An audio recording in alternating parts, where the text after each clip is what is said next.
Bienvenue, chers amis téléspirituels, dans ce processus que nous avons commencé depuis quelques jours. Et j'estime que cela vous a plu et que ceux qui veulent véritablement travailler sur eux-mêmes, ceux qui veulent faire de l'évolution de la conscience la priorité, se sont inscrits dans la logique que nous leur avons proposée. De toutes les façons, nous sommes à une ère qu'on appelle l'ère du Verseau, l'ère de la communication, qui demande à ce que les consciences s'éveillent par les principes et les lois.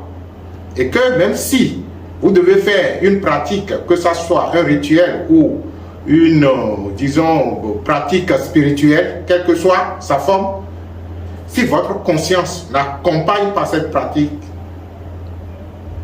elle ne sera pas efficace.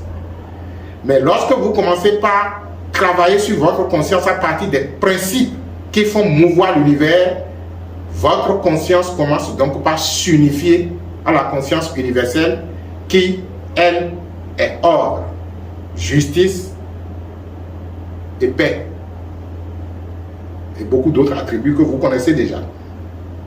Donc, dans la même logique que nous avions commencé quand on a parlé du premier principe, que je rappelle à ceux qui n'avaient pas, ceux qui n'ont pas pu suivre peut-être la première capsule, que c'est une démarche d'éveil de conscience dans laquelle nous nous sommes inscrits, et que le premier principe disait que l'esprit est tout et tout est esprit saint. Son mode opératoire disait que les problèmes et les événements existentiels que nous rencontrons et qui ne sont pas de nature à nous satisfaire sont naturellement des étapes d'évolution spirituelle, que c'est quand notre conscience se frotte à ces événements qu'elle s'éveille à elle-même dans sa dimension infinie et illimitée. C'est-à-dire qu'une fois que vous avez un événement devant vous qui ne vous donne pas satisfaction et que votre conscience se frotte à cet événement, votre conscience fait un bond d'expansion. Et lorsque la conscience fait un bond d'expansion, elle devient plus englobante et intègre l'événement en elle et commence donc par la digérer pour finalement s'imposer comme étant la seule et unique réalité vivante, lumineuse, et votre vie devient alors vie et lumière. Lorsque nous avons abordé le deuxième principe, il disait que nous, en tant qu'individus, que nous sommes engendrés par l'Esprit divin et que nous sommes le distributeur perpétuel du divin pouvoir. Cela veut dire qu'on a d'autres choix que de distribuer l'amour, on a d'autres choix que de distribuer la paix, et que les simulacres que nous faisons pour être ou pour distribuer le non-amour ou le non, disons la non-tolérance ou ci ou ça que vous connaissez, c'est justement une illusion et que nous n'avons d'autre choix que de revenir au foyer divin. Le troisième principe, nous allons l'aborder alors dans cette capsule, et cet troisième principe stipule ceci: la loi de polarité plus 1. La loi de polarité plus 1. Le troisième principe de l'univers dit donc que dans l'univers physique, il y a la loi des contraires. C'est-à-dire qu'il y a le positif, il y a le négatif, il y a le jour, il y a la nuit, il y a la saison sèche, il y a la saison pluvieuse, il y a et il y a. Et vous comprenez alors qu'il y a l'homme et la femme. Et lorsque le principe dit la loi de polarité plus 1, il éveille notre conscience au fait que lorsque vous dites qu'il y a les forces contraires, qu'il y a l'homme et la femme, mais il y a encore plus 1. Il y a quelque chose qui n'est ni homme ni femme. Lorsque vous parlez du positif et du négatif, le plus 1, c'est ce qui n'est ni positif ni négatif. Lorsque vous parlez du jour et de la nuit, le plus 1, c'est justement ce qui n'est ni jour ni la nuit. Et c'est ce qui permet en fait, lorsque vous avez cette compréhension, de ne pas jouer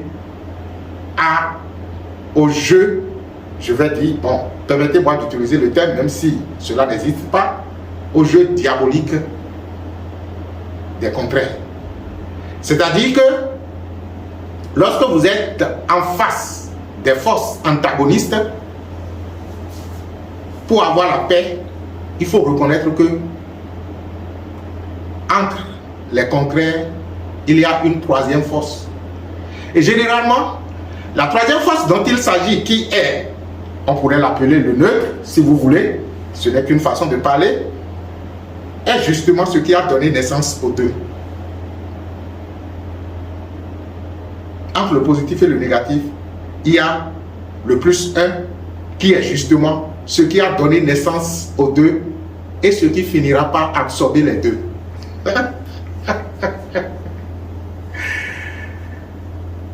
Et oui, c'est ainsi que l'univers fonctionne. C'est ce qui permet justement de retrouver la paix en soi. Et lorsque même dans votre propre existence, vous êtes soumis au jeu des contraires, c'est-à-dire que lorsque vous estimez en vous qu'il y a des choses que vous n'aimez pas, que vous devez combattre, il y a vous qui estimez être bon, qui doit combattre des choses que vous estimez ne pas être bonnes. Il y a le jeu des contraires. Pour aller à l'amour, il faut n'être ni l'un ni l'autre. La loi de polarité plus 1. Le jeu des contraires est un jeu diabolique qui ne vous accordera jamais la paix. Lorsque vous pensez que vous êtes un homme qui, même si vous estimez que ça doit compléter la femme, qui souvent se trouve être en opposition avec la femme, vous ne pouvez pas être en paix. Lorsque vous pensez que vous êtes le moins qui est en opposition avec le plus, vous ne pouvez pas être en paix. Et ce que vous allez constater justement, lorsque le plus et le moins, lorsque les contraires commencent par s'entendre, ce qu'ils donnent, c'est justement le plus 1 là. C'est pourquoi je disais que en fait, la force, dite la troisième, qui donne naissance à la polarité plus 1, est justement ce qui, en fait, est en mesure encore de les unifier pour devenir elle-même. Parce que, aussi bien le bien que le mal viennent d'une source, et le bien et le mal finiront par mourir à la même source. Cette loi de polarité plus 1, lorsque vous l'appliquez, comme nous sommes en train de vous le conseiller, vous permet de ne pas jouer au jeu du diable, de ne pas jouer au jeu diabolique des forces contraires qui sont souvent de façon opposée en combat perpétuel. Vous arrivez à partir de la reconnaissance de la troisième force qui est la force neutre, qui est même la puissance des deux, si vous voulez, vous arrivez à les réconcilier, vous arrivez à les unifier, vous arrivez à les retrouver. Vous allez constater que même dans la vie active, et lorsque les scientifiques sont arrivés à comprendre que le plus et le moins doivent s'unir, s'harmoniser, ça a donné naissance à l'énergie. Je prends l'énergie électrique par exemple, vous allez constater que c'est en harmonie des deux forces contraires que nous avons de l'énergie électrique. La lumière qui est ici est le plus et le moins dans une certaine symbiose.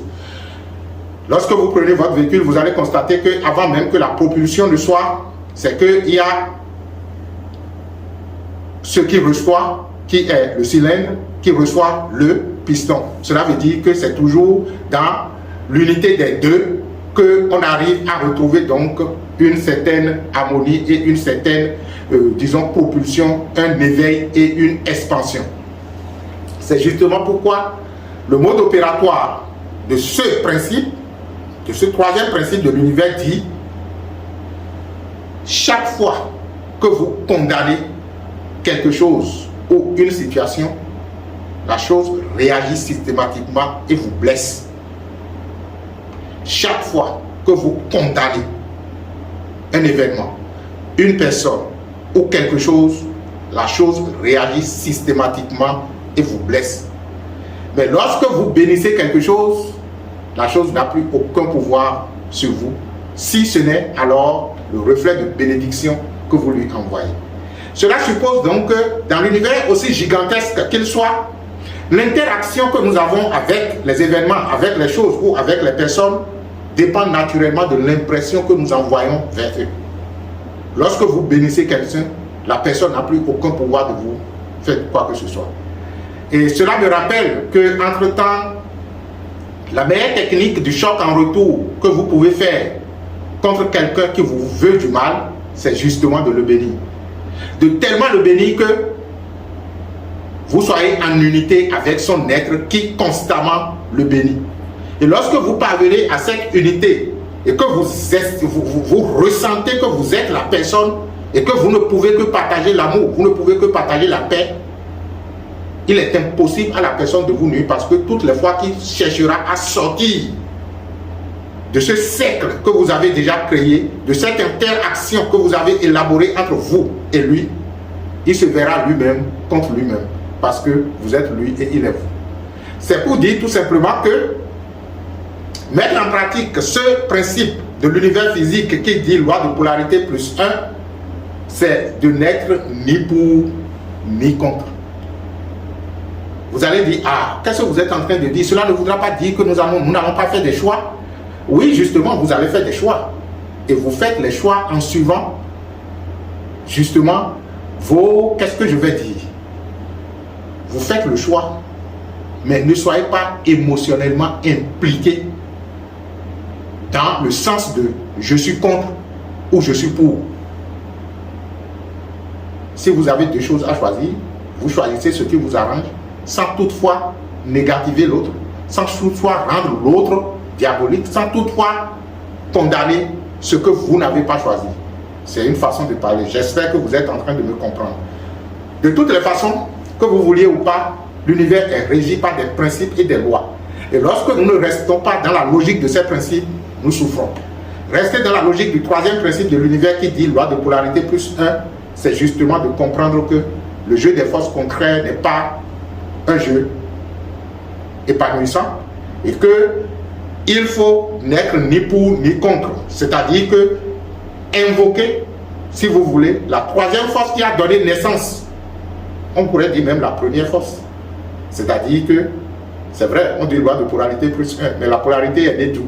Et c'est pourquoi je dis qu'elle est justement cette force qui a donné naissance à la polarité et qui finalement les reprend encore pour dire je vous ai donné naissance, mais je vous reprends pour vous redonner encore naissance, pour vous reprendre encore et encore dans un processus infini et illimité de créativité et d'expansion de conscience. Chaque fois que vous condamnez une situation, la situation réagit et vous blesse. Mais lorsque vous bénissez une situation, la situation n'a d'autre choix que de vous envoyer l'impression que vous lui avez envoyé, donc des bénédictions. Si vous voulez approfondir ces principes de l'univers que nous sommes en train de mettre à votre disposition, vous pouvez nous retrouver dans nos cours de base, en l'occurrence le cours sur les chakras, que les gens pensent être juste un cours spirituel, disons dénudé d'application, mais moi je suis en train, autant que se peut, de vous tracer le chemin de l'application de ces principes qui en fait sont des principes de l'univers à mettre en application pour avoir des résultats lorsque vous voulez créer une vie de paix, une vie d'harmonie, une vie d'abondance et de richesse, pourquoi pas, parce que l'être est aussi tout ça. Voilà, merci d'être toujours au rendez-vous. On va respecter notre engagement pour la prochaine fois mettre à votre disposition le quatrième principe de l'univers physique qui est en rapport justement avec le quatrième chakra. Et lorsqu'on parle des chakras, ce n'est pas que vous en tant qu'être humain qui avez des chakras. L'univers est aussi chakra. Et les chakras que nous avons, les centres d'énergie, c'est ce que nous appelons chakras en langue sanskrit, les centres d'énergie qui se retrouvent en nous sont justement, disons, émanés de l'univers, du cosmos.